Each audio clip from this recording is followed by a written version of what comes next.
পড়াশোনা করব না অথচ আমি ভালো একটা চাকরি করব, আমি গান জানি না অথচ আমি সিঙ্গার হব, আমি দেখতে ভালো না অথচ আমি নায়িকা হব।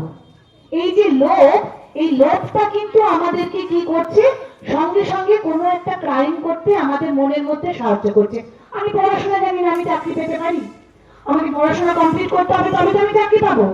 আমাকে কেউ এসে লোভ দেখালো, তোকে পড়াশোনা করার দরকার নেই, তোকে এমন একটা চাকরি দেবো তুই পার মান্থ 30,000 টাকা করে বাড়িতে পাঠাবি, নিজে লাক্সারি থাকবি। তখন এবার আমরা দূর ছাতা পড়াশোনা করে কি লাভ, যদি এত সুন্দর একটা প্রস্তাব আমার হাতের কাছে আছে। ও যে যা বলছে বলুক, যত অ্যাওয়ারনেস ক্যাম্পই হোক আর যাই হোক, ওরা কি আমাদেরকে চাকরি দেবে? দেবে তো উনি।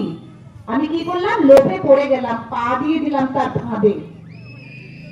এইরকম কিছু যারা ক্রাইম করে, যারা এইরকম দুষ্ট বুদ্ধি নিয়ে চলছে আমাদেরকে ফাঁদে ফেলার জন্য, তারা কিন্তু ঠিক খুঁজে নেয় যে কে এই লোভী, কে এই ফাঁদে পা দিতে পারে। তাই আমি এখানে বেশি কথা বলে সময় নষ্ট করতে চাই না। আমাদের উদ্দেশ্য হচ্ছে যে কোনো জিনিস পরিশ্রম না করলে পাওয়া যায় না সহজে, তাই আমরা সঠিকভাবে পরিশ্রম করে সৎ উপায়ে সেই জিনিসটাকে অর্জন করব। কোন রকম লোভে বা প্রলোভনে পা দিয়ে কোন রকম কুকীর্তি করব না।